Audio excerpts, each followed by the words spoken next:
Hello and welcome to the Real Estate Doctors Podcast, where I am here to educate, entertain, and I forget the other one right now, but that's because I have Sean with me and I want to educate and entertain. So Sean I'll let Sean do a little bit of an introduction to him for you guys. But today's podcast is on real estate wholesaling. And some of you may not know what real estate wholesaling. A lot of people in the real estate industry, what we do is we say wholesaling, and people don't know if we're selling oranges in Florida to somebody in a different country for more money. So I'll let Sean define it when I start asking questions. But Sean is a gentleman that is in my mastermind, my men's mastermind. He's an amazing person. And I quite often say in the circle around me, he is probably the only person that I have been, I'm not saying there aren't others, that I have been in personal interaction with that is as good or better with a seller of a property in the wholesale negotiation, selling a house. I'll save some of the things that I've gotten from you, but I got to tell you, Sean is just a brilliant person regarding real estate wholesaling. And trust me, for a guy that's done thousands of them, it takes a lot for you to notice that kind of specialty. So, Sean, if you want to give a little introduction to yourself, like, who you are, where you're from, how you got into real estate, and then I'll start hitting you with some questions. But the goal here is to educate people on what real estate wholesaling is, educate them on yourself, and to have a little, I don't want to call it truth or dare, a little fun with because it's a crazy business, real estate wholesaling. And I want to talk about some of the fun stuff too. So Sure. Go ahead, Sean. First of all, Jay, thank you for that introduction. I appreciate it. I'm going to slip you that 20 next time I see you. That was pretty good. Use everything you just said. You're welcome. So like Jay said, my name is Sean Leonce. I've been in business for about 32 years, a little older than I look. The gray is giving me away a little bit. Started off in Washington, D.C., point-to-point on-demand delivery service. Sold that company, took it public. Then wanted to figure out what I was going to do when I grew up. And I always had an interest in real estate. But like most people probably watching this, there's just so much information out there, just so many different things you could do. I could never really get my arms around it, figure out a way how to get into the business. And then finally, I ran into a mentor of mine, one of my mentors, I have several, who taught me the business and an easy way to get into it. And that was 2006. And I was involved in real estate prior, but 2006 is when I went into it full time. And that's been a core part of my business life since. I've been involved in other businesses, but that has been the core part. And what we're here to talk about today, like Jay said, is the wholesaling part, which frankly, it's the lowest barrier to entry to get into the real estate business. From there, you can learn and go on to do many other things like Jay has and I have. But this is an easy way to earn a living, take care of your family, take care of yourself, create additional cash flow. You can do it part-time, full-time, whatever you want to do. But we're going to just try to provide some information today for people who want to get involved and hopefully maybe give them a path to get started. So that's why we're here. Sean, we will definitely get into the real estate wholesaling, but you kind of skipped over in your 20s, you took a company public, and then you started to become an adult. For a lot of people, that is the lifelong aspiration. Can you, so can you kind of, talk a little bit about how that happened? And then, what took you from that to real estate? Did you just love real estate, or was it a mentor that was I know, and you had a pretty famous mentor. I know that some people can be so charismatic in this business that you're man, I really just want to be around that. I want to be like that. So yeah, could you talk a little bit about the win before you got into real estate? Sure. I would like to tell you that I had this master plan to end up to sell my company on Wall Street, but I really didn't.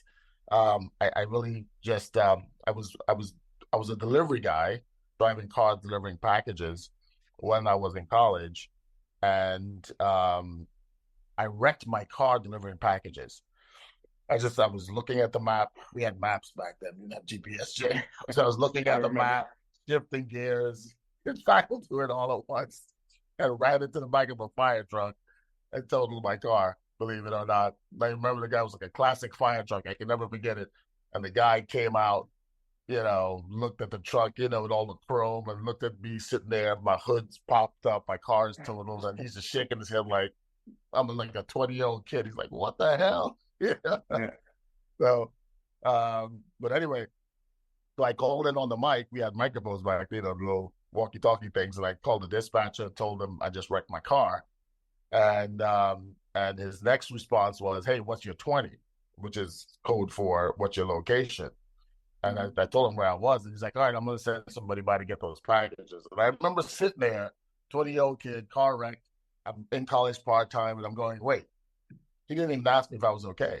He didn't even check on me. He's like, "You okay? Should I send an ambulance?" Like nothing. He's just like, "What's your 20?" I'm sending somebody to get the packages. And I remember thinking, I can do this, what they're doing, just delivering packages. And I thought I could probably do it better than the company that I was working for, which was the largest company in Washington, D.C. at the time, the number one company. And I remember thinking in my head, what I'm going to do differently is I'm going to take care of my people. I'm going to treat my messengers like my clients and make sure that they're okay. And that was simply from that one instance. So I guess that's a good story to start, where somebody could look at that and say that that was a tragic story, but that tragedy is what propelled me to start my own business. That was the first time I had the thought about it. Wow. And that's how things often start in life. And so from there, I just started thinking about what I could do to start this business, started asking questions, started digging around. And then I guess I was 20. I guess I was 20. So eventually started like maybe a year or two later.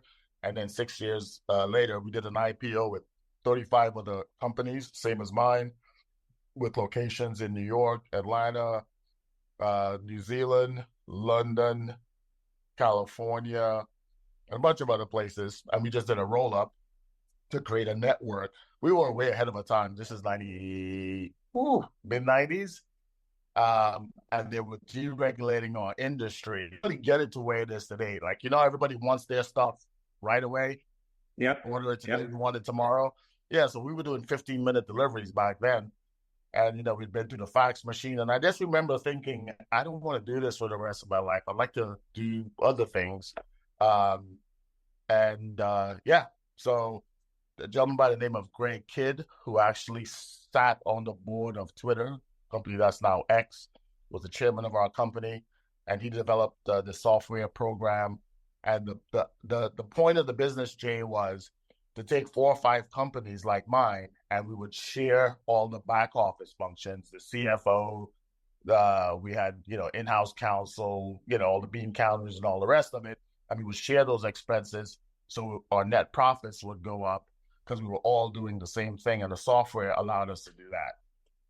And so that's so I was one of the founding members of that public company, and that we did that. I stayed for 2 years while my stock was what they call locked up. You can't sell as soon as you right, and then did that. And then once the 2-year period was up, I liquidated my stock, and like I was telling you, I wanted to figure out what I wanted to do when I grew up. And real estate was just always in my mind. It just seemed to make sense. Everybody who's wealthy, everybody who's done well, real estate is usually a component of that.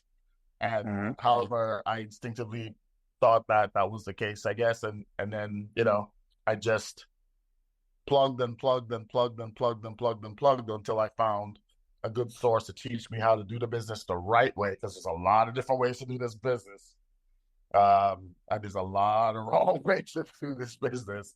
And so, I was lucky enough, unfortunate enough. I think Jim Rohn says, good ideas are reserved for people who seek. So if you're looking, you will find. I think it's a Bible term too. Knock and doors will be open. you have to look like it's not going to interrupt you while you're sitting on your sofa looking at the television. Like you really have to go look for it. And if you're looking at this podcast, then you probably are on search looking for information. You're probably here for a reason. I found that to be the case in my life anyway. And yeah, and so that's how I got going on real estate. So when you got into real estate, what was we're talking about real estate wholesaling today.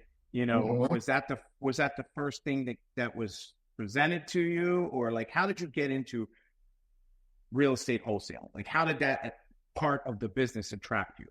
So I remember, Jay, writing offers. So in 2006, you remember what the market was like. It was I was thinking multiple offers on everything. You wake up the next morning, everything appreciated 2, 3, 4%. It was crazy, the Wild West. So for 6 months, I would go out and look at properties, have people send me things in MLS. I'd drive, go look at 4, 5, 6, 7 houses, underwrite 4, 5, 6, 7 houses, trying to figure out how to underwrite it anyway, make offers, get them all rejected. Half the time, by the time I made the offer, the houses were gone. And after 6 months, I literally, Jay, 6 months, I drove out all my tires. I was riding on like metal, looking at all these houses, and I didn't buy a house. It's like I spent all my money. I was going broke. It was crazy. I was like, okay, this can't be it. I was like, nobody's getting rich doing this, right? This is not the right way. I just knew it wasn't the right way. I sold my companies, all, $1 million sounds like a lot of money, but when it's all going out and nothing's coming in, it's not a lot of money, even back in the 90s. So I figured at that point I needed to pivot and figure out how to do it. And so I ran into a gentleman in Florida. I'll name him later if you want. And he just, I found him on the internet. And back then we didn't have YouTube. You could just click on something on the internet and you could listen to people. You just see the squiggly lines on the screen, but there's no video, just audio. And I found him around midnight. And I remember I stayed up till 4 a.m. just listening to everything this guy had to say until I was like, okay, it just feels right. Somebody's telling you the truth. Was that Ron? Listen to somebody, you pay attention. Huh? Was that Ron? That was Ron. Yeah, that was Ron. So, yeah. So Ron LeGrand, he's very famous in this industry. I never was a formal student, but I had watched a lot of his stuff. I mean, what a great. I mean, I can understand why you were attracted to him. So go ahead. Sorry for interrupting. I just wanted to, I was like, give credit where credit is due. If he got you in the game, Absolutely. I was going to tell you that story, but you beat me to it. The first time I flew down and I met him and I went to the quick state, I was, jacking myself up. And I saw him coming down the hallway and I went up to him and I said, hey, Ron, my name is Sean Leonce. And I said, I'm going to be your next superstar student. And he just looked and said, uh-huh. And he just kept on walking. I said, holy shit. I just spent all my money to come see this guy. This guy's an asshole. Like, why am I here? But then I quickly realized, I wasn't there to make friends. I wasn't there to impress him. I was there to learn and figure out this business. And so I just got focused on the reason why I was there. And I remember I went and sat in the front row, which is usually where I sit when I'm in these types of learning situations. And a guy sitting next to me leaned over and he said, Jay, hey man, you think any of this thing is real or you think it's bullshit? And I looked at him, I packed up my stuff and I went and sat on the other side of the room. I said, if you want to have your doubts, have at it, but don't bring that to me. I was there to learn. So I was very just focused, which is what I suggest people do. Because if you focus your attention where you put your focus, things grow. And so I knew if I had this little negative guy in my ear, and I would have, problem trying to listen to him while listening to that. So I just moved. But yeah, so Ron LeGrand, March 2006. Yeah, that's when it started. Okay. And what he's obviously, I don't know. Is he still alive? Ron is still alive. Ron is still teaching.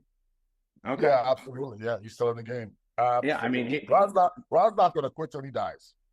Okay, but he's definitely up there. He's up there in age, and and he's got a ton of experience in different parts of real estate. So, okay, let's talk about real estate wholesaling. So, what can you define for the audience, just simply, what real estate wholesaling is? Yeah, absolutely. It's very, very simple. Um, it's like every other concept. You buy low, you sell high, or you buy, create space so that you effectively you make it low and then you sell high. So you buy for $1 and then or rather, let me put it to you this way. You put a property on a contract, you find somebody who needs to sell for whatever reason, divorce, financial issues, they're moving, job loss, job moving. Um, and there's another 20 reasons why people sell, why people would trade equity for a quick sale. And you find that property, you put it on a contract for A, and you assign that contract to an end buyer, somebody who doesn't know how to find properties necessarily or don't want to, and you sell it to them for B. The difference between A and B, which could be $10,000, it could be $150,000, is what you receive or what you get as an assignment fee. That's wholesaling in real estate. Okay. It's just like wholesaling fruit at the market, except the numbers are a lot bigger. Okay. But you don't need to buy the house, so you don't need the capital to buy the house, right? You're just putting it under contract, you're signing a piece of paper with the seller, and you find somebody else that will take that for more money, and you make the difference. Absolutely. Yeah, that's exactly what you're doing. So if you put somebody on a contract for $400,000, you don't have to have $400,000 to close effectively. You pass that contract because it's called equitable interest. Once you sign a contract with a seller, you now have what's called equitable interest in that asset, which allows then you can sell your equitable interest, your value in that asset to someone else. That's the only way you can do it. You have to have interest in it. You can't just, it's not the Wild West out here, but that's how you do it. Yeah, you're not, you're not a real estate agent. You're an investor. You put the property under contract. You sell it to somebody else for more money. The buyer that's buying it from you is using their money to buy it, and they're going to buy it from the seller for the price the seller agreed to and pay you the difference when they come to closing. Okay. So that's correct. You and I, I'm sure that we've done thousands. I mean, I know I've done thousands and thousands, and your experience tells me you've done thousands. So, is it bullshit? Like, people say, oh, you can wholesale real estate. You don't need money to do it. And, you can make the average in the United States. I don't know if you know this because, you're actively doing it, not teaching it, is $15,000 a deal, so it for the audience, is it BS? Is that real? Is it really something that can be done? Well, I'll tell you what, I've done it, and I'll tell you the story about the first time I did it. And that's how you can generally know if somebody is legit or not. There's usually a story, and if you pay attention, you can tell if the story is real or not, in my experience. The first time I did a deal, I put it on the contract for A, found somebody else that wanted to buy it for B, and I went to the closing with the seller, which I don't do anymore. I didn't even need to be at the closing because 2 other people were transacting, but I thought I needed to be there. So I went to the closing table, and the seller who needed to sell and was going into foreclosure, he received a check the way the deal was structured, I think for $15,000 or 16,000. Yeah, whatever it was. Let's say 15,000. And they cut the check and they told him that was his check. And I sat there, and then they looked over and they said, okay, and here's your assignment check. And my assignment check was more than he got. It was like $17,000 or $18,000. And I remember sitting there going, okay, this is where this deal blows up. This is where the seller goes, what the hell? Why are you getting more than I'm getting? Never happened. He was just glad to get his check. He was glad not to have a foreclosure on his record. He couldn't hold on to the house. He was going to lose it anyway. He couldn't care less how much I was getting. So they cut the check and they gave me the check, and I sat there and I looked at him, thanked everybody. And I remember walking out of the closing agent was on the first floor, Jay. I remember walking out the office to my car, and I go, okay, this is where somebody calls me back and says, this is all a joke, right? I was like, and I'm just trying to get the hell out of there, right? I was like, this is not real. I did not just collect $17,000 in like 12 days because that's about how long it took for the whole transaction to occur. And I remember when I got out the office and I got like on the sidewalk, I remember picking my step up a little bit, like I'm getting the hell out of here before they call me back and say this thing is Yeah. not happening, right? Yeah. Like I got in the car, I drove straight to the bank, and I said, I'm not going to get happy yet because the check still needs to clear. It's from a title company, it's from an escrow company, so it's probably going to clear, but I don't know. My first deal. I deposited the check, and I remember calling the next day. Is it clear? No, not yet. 2 days later, is it clear? And then, like on the third day, it cleared and posted to my account. And I remember sitting back going, "Oh shit, this is real."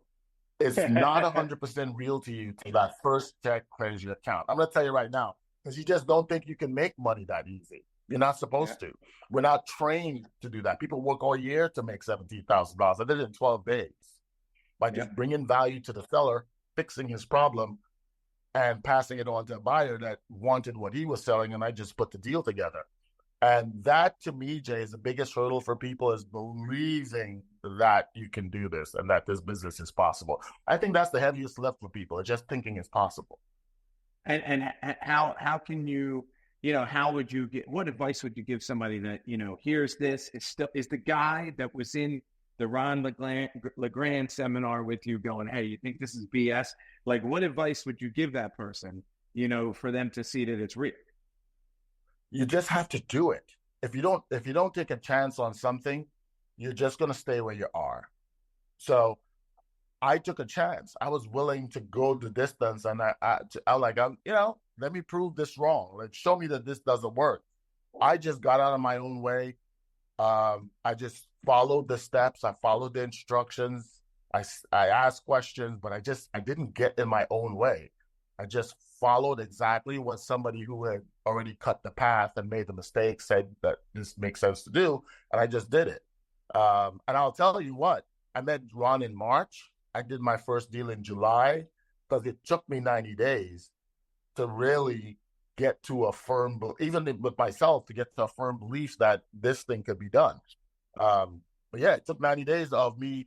And then finally, when I was like, okay, it's been 6 months of trying to figure it out, and I couldn't figure it out. Another 3 months, I've had this information, and I haven't really truly acted on it. And then finally, I was like, I'm just going to do it. And that's when it changed for me.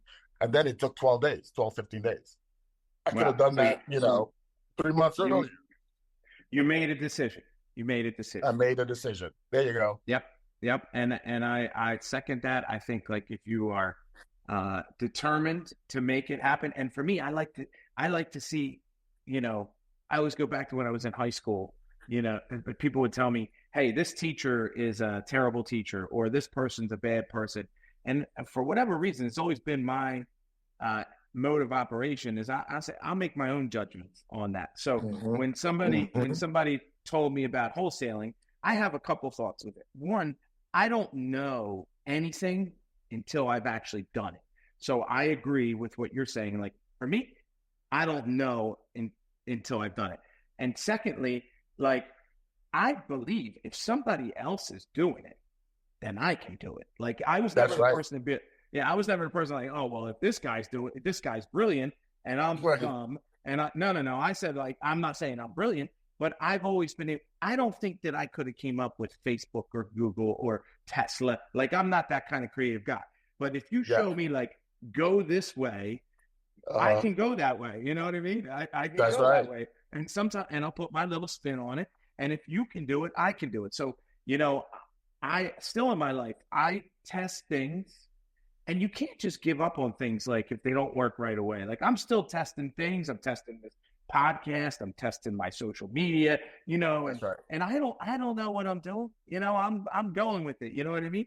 That's right. But you get better every time, and you get more experience. And with that, why? Let me go to another common question somebody was saying. Why would a seller? Two questions. Number one, why would a seller sell their house for less than what it's worth? Number one. And number two, don't you feel like, because I've heard that, isn't that kind of dirty? Like, you're taking the equity from somebody because, that you could have paid them more money for the deal. So if you could answer your opinion on those two questions. Yeah, absolutely. Well, I'll tell you what, just real quick before I touch to that, I remember when I did my first deal, I was reading and practicing the script on the way to the gentleman's house to make sure that I didn't say the wrong things. And he was more nervous than I was. I was nervous. He was nervous. We were both nervous. He didn't know that was my first deal, right? But here's what I realized in that moment. He needed my help. He couldn't fix his own problem, or he would have, right? Mm-hmm. So we have to get out of our own way and not think for the seller. If the seller had a solution that was viable for them, they would have exercised it. You're not doing anything to anybody. It's actually a service that you're providing, because these people need to sell and they have a problem that they're unable to fix. Otherwise, they would be like the rest of the market that call up a realtor and put their house on the market. They could pay the realtor fees. They could stroke the payments on the house while they're waiting to sell it, right? They have a place to go. They don't need, to pay to move before they close. That's the situation for a lot of people. But there are a lot of people also, Jay, that life happens to them. So here's how I explain it, because here's how I understand it and know it to be true. Human beings, we have problems in life. And when a human being has a problem, real estate has a problem. So if I lose my job, everything is going swimmingly, then I lose my job, then I can't make my payments, and my credit's jacked up and all the other things that come along with that. I need to find a solution. And if I don't have a ton of equity in my house, then I don't even have enough money to list it and pay a realtor. That's one thing. Second thing is, sometimes there's ways to create equity in a house. And I'm not trying to get too technical here, but if you have debt on the house, like liens on the house or tax liens or these other things, there's ways to mitigate those debts and get them, the debtor to take less than what's owed. And then you can create value that way and do a deal. But most sellers don't have those skills, and they don't have that information. They don't know how to do it. And they're usually emotionally bogged down in their own problems and challenges in life, and they can't even think straight. Someone like you and I come along, we can see the picture very clearly. We can see where possibilities are. We have skills, we have buyers lists, we have private lenders, we have different things that we could deploy to help them out. And I'll tell you what, I can't tell you how many sellers have hugged me, kissed me at closings, cried, happy to get their check. I have friends from 15 years ago, friends whose houses I've bought, wholesaled, or whatever the case might be, that we're still in touch and we're friends today with you, which is going to happen, by the way, when you get in this business. You're going to meet a lot of people, and they're just grateful that you were able to help them because they could not find a solution another way. So there's actually people out there waiting for people like you and I and anybody else that wants to get involved in this business, and who are, let me emphasize this, doing it the right way. Okay. There's lots of ways to do it wrong, but it's important that you do it the right way and do the right thing by people, and they're appreciative of it. So people trade equity for debt relief, stress relief, and to have their problems fixed, and that's what happens. Okay, so you answered the question about why would somebody sell, a property under market value. I mean, one thing I would just add is what I like about real estate is it's an inefficient market. It's not like the stock market. It's not like, you got this uniform stock that is the same, or this phone. This phone is the same iPhone as millions of other iPhones, but a house is different, and the house's circumstances are different. The house is in different shape. The seller's in different shape. The seller's in different mental shape. The seller has different debt on the house. The neighborhood is different. So it's very hard to have a uniform solution for a house, right. which creates, inefficiencies in the market. And somebody with the skill set that you have can come in and, you see things that the seller doesn't have. So one, where sometimes some people could say that you're getting the property, below market value, it might not even be below market value that the seller can attain because they don't have the knowledge that you have. So a couple of things you said, do it in the right way, right? What does that mean? to you, or what does it mean?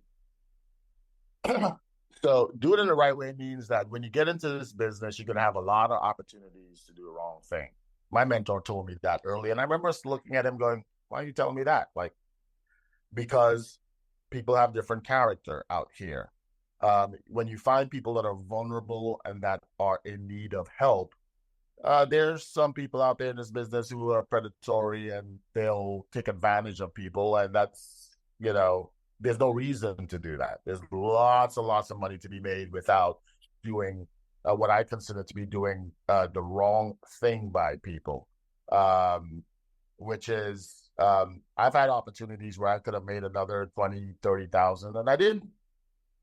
I just, because I looked at the situation, you see a family in need of money for a surgery for an illness that they have and they need to sell short and they need to sell quickly.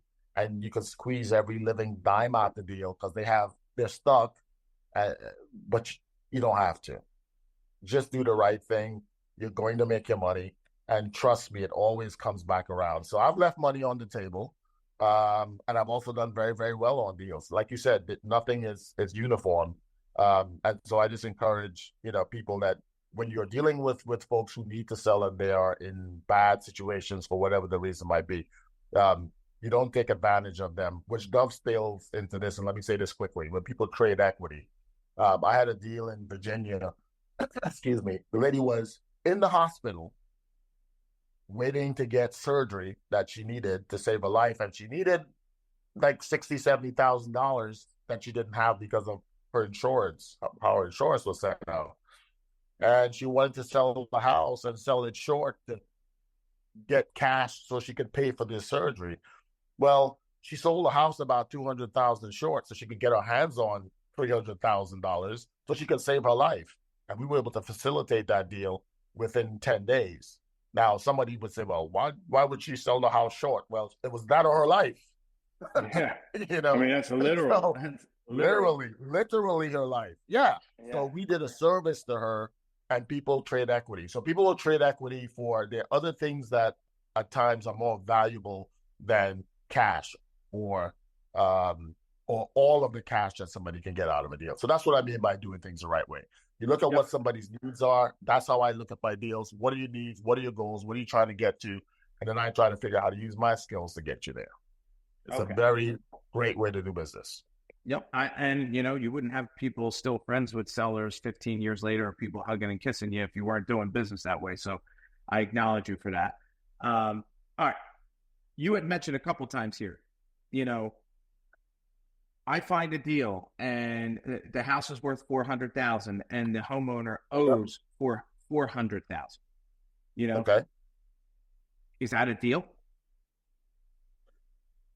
That could be a deal depending on how you structure it. Now we're kind of going off into some other strategies within real estate. You can buy a house for exactly what it's worth and make money on it. It's a little bit more complicated than just doing a straight wholesale deal, but here's an example of how that could be the case. I have a deal right now that I'm working on, closing either this week or next week, where we have it under contract for $1 million. And the seller is buying it, obviously, for more than $1 million. It's worth just about what I'm paying for it. You mean the buyer? The buyer. What I have it under contract for, what the end buyer is paying for it.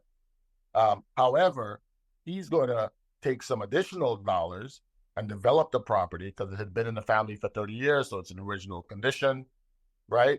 And he's going to put about $400,000 in the property and sell it for $2.1 million and make that spread after costs and expenses and permits and all the rest of it, right? All that's going to come out of cost. So even though they're selling it for what it's worth, if you know how you can create additional value within that property, you can still make money as well. So at times you do buy for exactly what a property is worth if you know how to change the value of the property by improving it, changing the zoning. Obviously, don't want to get too complicated with this. If it's zone A and get it zone B, commercial to residential or mixed use, all of a sudden now you can put more density on that piece of land. It's worth a lot more. still wholesale process, but you're just putting some other tools in play to get there. So yeah, sometimes you can buy a house for what it's worth if you know how to, that's one example of how you can make some money. Yep.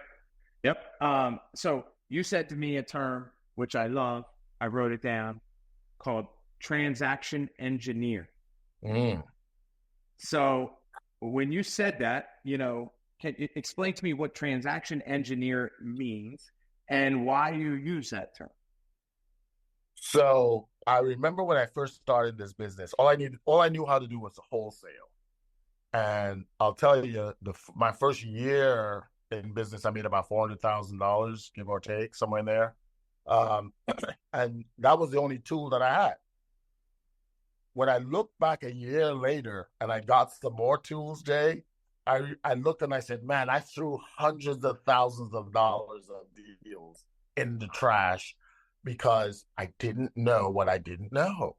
I wasn't a transaction engineer. Transaction engineer is you get a lead that comes in. There may be 2 or 3 or 4 or 5 ways to exit that deal. And I like those deals with multiple exits, right? You're not just tied to one exit. And so the more tools you have in your toolbox, the more deals you can do effectively, right? So I consider myself to be a transaction engineer because if a deal comes on my desk, there's just about 4 or 5 ways you can get out of it. But with wholesaling, though, being the easiest and the simplest and the most cost-effective way to get started. Yeah. Now, it's funny that you keep going. When you say wholesaling, you mean, just putting under contract, selling the contract to somebody else for more money, right? Literally. Right. Literally. So black paper on white, black ink on white paper, control the property, and push that paper to somebody else that's going to give you money for the spread. Right.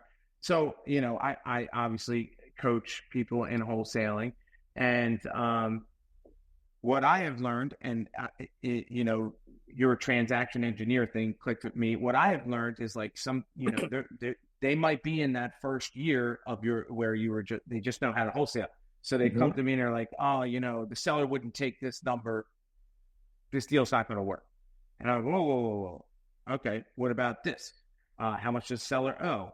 What's the seller's debt? Maybe you can do that deal. Maybe you can take over the seller's mortgage. Maybe the seller doesn't have any debt. Maybe you can make it a seller finance deal. Maybe you could do a lease option, and when you said transaction engineer, it really kind of put it together. You and I might have, you said 5. I'm sure, there's 20 different exits out of it. If you have a seller that wants to sell, there's a way to make the deal happen. Now, if you have wholesaler rookie, and listen, I have friends that have been wholesaling for 15 years and make really good money, and they just wholesale, and they don't do anything creative, and they don't keep any houses themselves, which I don't believe in. Like, they make a lot of money, but they're not also building long-term wealth. But that being said, if they go to buy a house, they're going to make it one offer, and either that deal works at that one offer or that's a dead lead. Well, I'm like, give me the dead lead, because if you got a willing seller, there's many other ways you can make something happen. I guess I went on a whole thing about, so you saying the transaction engineer, and I've heard how you really, you kind of sink your teeth into a deal. And if it doesn't work the first way, you get it, you go to option B and then option C. And it's like, you're not letting go of that deal until you extract some cash from it, That's right. Yeah, exactly right. So what would you say is the worst thing about wholesale and real estate? Ooh, I've never been asked that question, Jay. That's a good one. The worst thing about wholesaling real estate. Wow, what could be the worst thing about wholesaling real estate? Well, it's such a good question. So guys, there's nothing that's bad about it. You should be wholesaling real estate, because you can't even, after 20 some years, you can't even think of something. I don't know of an easier way to make money. I know a lot of people on the internet doing different things online that they're making money, and I'm not knocking any of that, but I don't know for what it takes to get in from day one to the point where you can get a check and the size of that check. I think the average income in this country is what, Jay? $40,000 a year? I don't Something know. like that. Yeah. Whatever minimum wage is. And if somebody who's working for minimum wage at McDonald's can do this and make what it takes them a year to do, what they're trading 8 hours a day of their life to do, they can make that in a month or two doing this business. Um, you don't have to be a rocket scientist. I know I said I took my company public, but I'm not special. I dropped out of college. I struggled in school. And you know what I mean? I'm not the smartest guy in the room. I remember when I went to my first training class, bear with me here, and I was doing decent deals and I thought I was doing great. And this 19-year-old kid stood up. He'd been in the business for 8 months and did 19 deals. I think I did like 5 or 6. And I remember, and I was 30, I was in my 30s and he was 19. And I remember looking at myself going, you think you're doing some shit, and here comes this little 19-year-old. He did like 20 for like 30 deals or something. I forget what the number was. And I remember going, God damn. So he's 19 years old. So this doesn't, yes, you don't have to be a rocket scientist. You don't have to go to college. You don't need a suit. You don't need anything, man. You just need a phone. You just need the right information. You need to execute, and you can change your life, the life, and the life and the lives of your family. And so it's a beautiful business. So I'm sorry I couldn't answer your question about what's the worst thing about wholesaling, but if I think of something, I'll let you know. Oh, okay. So let me ask you this. There is a lot of people, and listen, I have courses to teach wholesaling real estate, and there's a lot of people that take these courses, and I can tell you, even my students, and they're not making $500,000 a year. So, I mean, if you're one of my one-on-one students, there's no possible way that that's happening, because I'm going to pick you up and drag you by your feet and, make you do what you need to do. But in a group setting, or you bought videos or stuff like that, why, if somebody bought Ron LeGrand's course, the real estate doctor's course, paid thousands of dollars to learn how to real estate wholesale, what's a reason why they wouldn't succeed? Themselves, period. I get asked this question all the time. Is it going to work for everybody else, but not for you? Yeah, it's not going to work for you. You'll be the first, of course, because, you just can't get out your own way. Look, it didn't work for me for the first 90 days because I would stop. I would get nervous. I was fearful to call sellers, all of that. It was a lot. And then finally, when I decided, you know what do I have to lose? And then I was like, I have nothing to lose. Just go do it. And I just went and did it and got out my own way. I had success. Now, once you get that first check, boy, my mentor called it the shut up check. Once you get that first check and you cash that, or that wire hits your account, I used to like to do checks back then because I'd take pictures of them and put them up on the wall. Remember when I did my first $100,000 deal? Photocopied it, framed it, put it up on the wall, just to remind yourself like that the shit is real. Yeah, you just got to get out your own way. It's not. If you believe it's not, I think it was Henry Ford that says, if you think it's so or not, either way you're right. Yep. And I don't know if it's Henry Ford, but that's great. I would say that's true too. Like, listen, you can be anxious talking to a seller and this, but you know what? Even if you were anxious talking to a seller, the second time you do it, you'd be less anxious, and you got a big fat check that says it's worth being anxious. Like, if you knew every time you talk to a seller, you can get a big fat check, you would do it. You know what I mean? It's only in the beginning when you're like, man, do I really want to do this? Like, I don't know if it really works. Like so I agree 100%. There's no reason anybody can't do it. It's just a matter of making the decision that you're going to do it, and it's out there to do. All right. Correct. So I want to ask some, I guess, fun questions about real estate. So, okay. What's the craziest or most unusual property you've ever wholesaled? The craziest or most unusual, now we're going into war stories, that I've ever that I've ever wholesaled. This is proof that you didn't feed me any of these questions before this podcast. I'm trying to think about it right now. I think one of the crazier deals I think I've done is the wholesaling a house that I couldn't get into. Just couldn't get into it at all. And I think I maybe opened the front door and looked in, and I was like, "Yeah, I'm not going in there." Like, Uh, because you couldn't. I Uh, and wholesaled it to someone. And I think I made like $70,000 on that deal, and it took 10 days to oh, do. and wait, you never went in? I never went in. I never went because everything had to go right. Everything in the house Yeah. had to be gutted out. So, and people think this stuff is complicated. It's not complicated. You just have to, okay, you have to cut everything. So it's a full rehab down to the studs. And so this is the price I can give you for it. Does that work for you? Yeah, that works for me.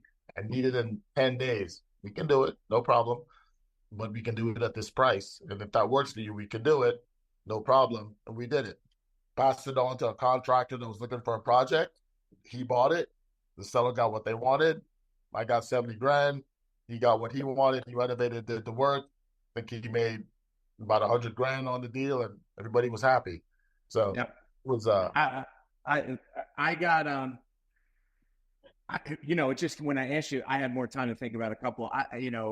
One, I walked into a house and I was going in. I tried to go in the front door, it didn't work. Then I tried to go in the back door, and I kind of pushed the back door in, and the frame was loose, and the uh-huh. frame was shook when I opened the door, and a bunch of cockroaches I mean, like Oh, tons of them, like all over me, you know. But I mean, I've gotten, walked into houses with fleas and mold and cockroaches, and I mean, now I live in Aruba. I never even go into houses, but back in the day, yeah, I've had some crazy ones. How about like what's one of the craziest things a seller's ever told you or did during a negotiation? And yes, these are war stories. you said one of the worst. You said one of the worst things that No, a not seller. worse. Like the craziest. Like you ever have a crazy seller or they did something odd, in wholesaling that.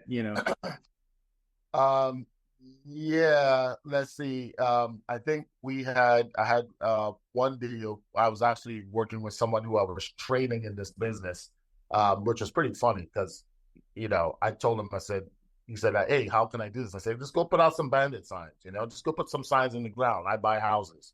And he did it. And someone called him with a house that they'd inherited oh, I have a good one. This was up in northern Maryland.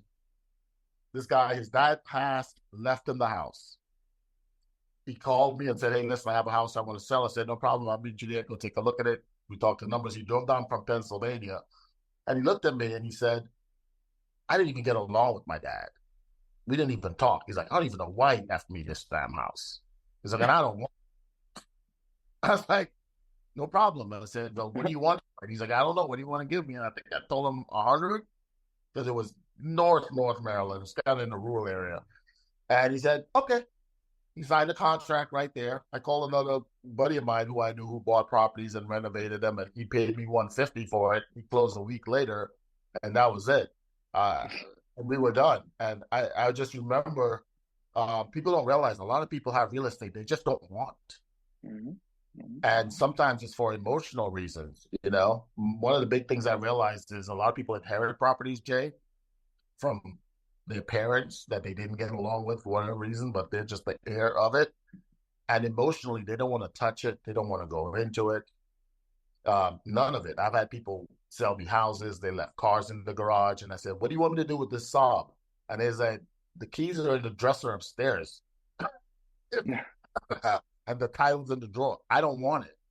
I bought houses, Wow. cars, yeah, jewelry. They just don't want it. And one of the big things you'll learn, and I'll tell people right now, so write this down. This is a writer downer. One of the key things how you get a good deal is when you let people know, I'll buy the house with everything in it. Whatever you don't want, leave, and I'll take care of it. It's a huge emotional burden that you take off of folks. And I can tell you from my own experience, when my dad passed, It took us a year before we got to the house to clear it out because it's an emotional roller coaster that you go on. But when you finally get to the point where you're ready to sell, they want to move, and they want to move very quickly, and they want to leave everything behind. It's almost like they want to close a chapter. And that's also why people don't list with realtors sometimes, because they don't want to deal with offers. They don't want people walking through the house. They're embarrassed because of the condition of the house, because it's been in the family for 50 years. There's a lot of reasons why people do that. But it's sometimes, to this day, it's still interesting to me just how people are just ready to walk away from real estate just because they don't want it. Yeah. All right. And these are supposed to be funny. So, there's funny parts. Sorry, did I get a little heavy? Did I get a little heavy? No, I mean, no. I'm just saying, like, I decided to go a little less serious here because, I always tell people, like, some of the stuff you go through during the week as a real estate wholesaler, they're great stories when you're out on the weekend. Like, people won't believe them, So, right. What is the craziest thing, and maybe it was the sub, what's the craziest thing you've ever seen left behind in a house or in a house that you looked at to buy, or the most common thing? Like, I'm going to start some of these things here. So, like, the most common thing I would see in Philadelphia in almost every house, besides cobwebs, is God, I've been so long out of Philadelphia, is like extensions, women's extensions, just like in a bathtub or, stuff like that. They're always all over a house. But yeah, that's the most common thing. How about you?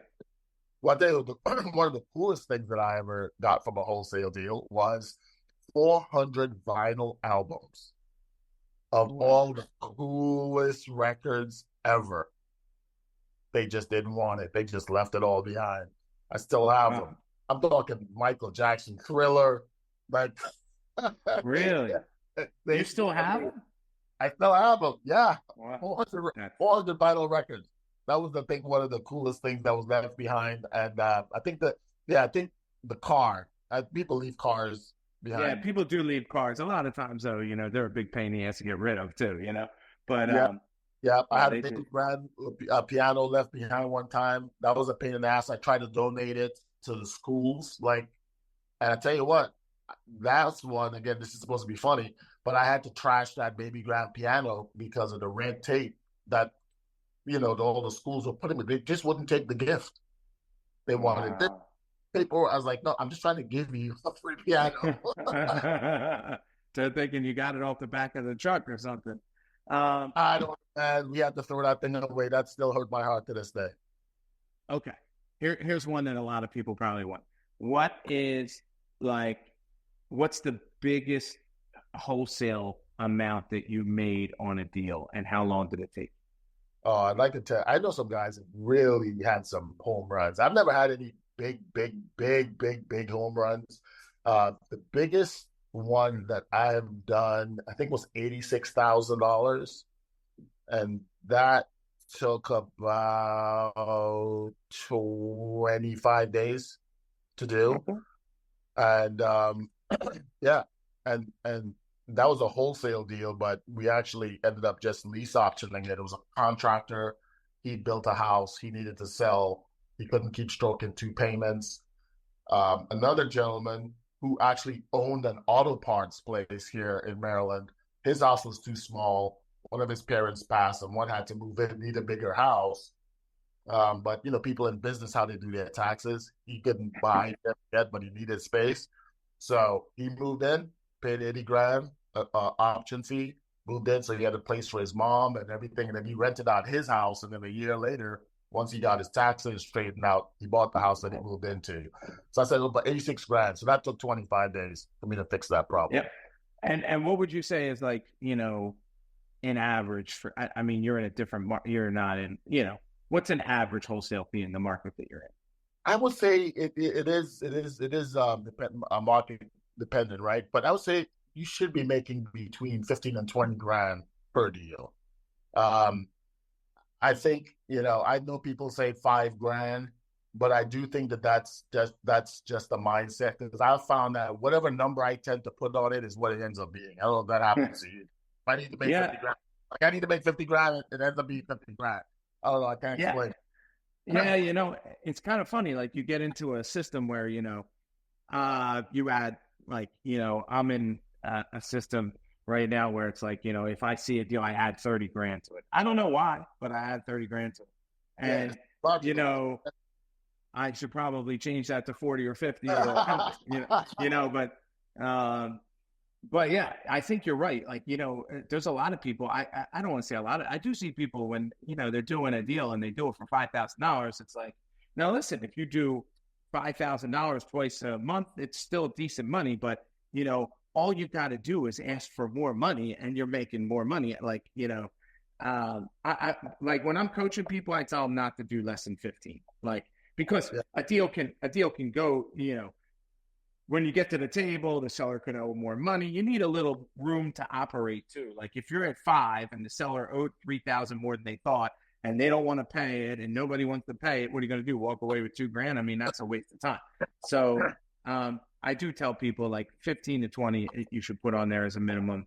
And I think it's very easy to do, almost every market, Now, just to make sure that we're not sounding crazy, five grand twice a month, which is totally doable, 10, 12 months, 120 grand.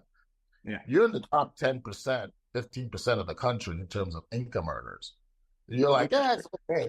It's a little better than okay. But in this, I mean, I have to say, when you're in it and you see all these people that are making money in wholesaling, it is kind of hard to believe. Like, a lot of wholesalers make more money than doctors and lawyers and this, and they got no education and they don't present themselves too well. And, obviously the ones that are transaction engineers are going to make more money because they're going to have more deals. And I'll tell you, if you're watching this podcast and you think you have a dead deal, but you're talking to a seller and the seller will sell the house, give it to me or Sean. Trust me, we will make money on that deal somehow because we have 20 tricks. I don't want to call 20 utility belts as opposed to, one little hammer. So, all right. Sean, I didn't do this on my last podcast because you're only my second podcast and I'm doing virtual. But I want to get back to this. So I would finish the podcast with the following question. So I live in Aruba. You've been to my house. You stayed in my house. What? I stayed in your guest house. Okay, you stayed in my guest house. Hey, man, it's not like you ate you ate with us. I ate with you. I was in the guest house behind the pool in the room. Okay. Yeah. All right. So, what's your favorite thing about Aruba? Weather. I love the weather. Excuse the little, sorry, the guard dog, which you just saw, is probably somebody, the mailman. But I think one of the things I love about Aruba is the safety of the country. I mean, I remember we were going out one night and we came back actually, and we dropped you off and the guy said, "Aren't you gonna lock your gate? We're going in," and you're like, "Nah, safe here. I don't lock it." We're in the island. Like, so I think the safety aspect of it, the weather is just perfect. It's not, the middle of the day is a little hot, but otherwise, like, there's no rain. It's just gorgeous. It's like an oasis. Yeah. To be honest with you, I think I'm trying to make my way over there. I want to be like you. Yeah. You already beautiful island. People are beautiful. The food is great. Yeah. That's great. Second thing, what's your favorite drink of choice, alcoholic drink, if you drink? Which I know you. It's funny you should bring that up. I'm doing a 30-day no alcohol right now. I'm on 15th is going to be 30 days. So what am I? That's 6 days to go. Congratulations. That's been interesting. That's just a little testing that I'm doing. But generally, I like a good bourbon whiskey. Like Black Label, Glenfiddich. And summertime, I like a good margarita. But those are probably the two. All right. Now, last question. This one's a little bit more serious. What is, for the next 12 months, your number one impact goal that you want to do, either business or personal? That's a very good question. So business, we are moving into different cycles. Real estate is cyclical, as you know. So we're moving into different cycles of the business, and you and I have been talking about where some of those opportunities are.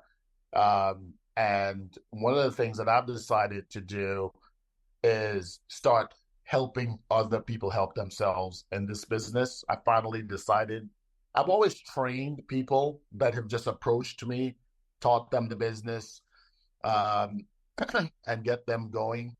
And then I realized that I have this skill set similar to you where I can pass this information on to more people, much like Ron did. I have my own style and way of communicating and getting information over. And one of the things I've decided to do over the next 12 months is start teaching people how to do what it is that I do on the wholesale side, that want to, find a way to live this life where they're not just trading their time for money, but they're able to make money and still have time to be with their kids, do other things in life, because I just don't think it just doesn't make sense to trade all of your life for money, then you have no life to actually live. Amen. So if I could help people do that, then that's what I want to do. And I finally decided that I want to do that. Okay. So that's great. That's one of my goals for the next 12 months. Well, you're going to make it happen. I'm going to help you make it happen, man. So, so I think, it doesn't hurt to end it on that. So Sean's going to be around. I'm going to give his contact information down below here. And if you guys are interested in talking to Sean, you can reach out to Sean. If you're interested in anything related to real estate wholesaling, you can always reach out to me. And thank you guys for watching. And thank you, Sean, for being here on the Real Estate Doctor podcast. Have the best day of your life. Thanks, guys.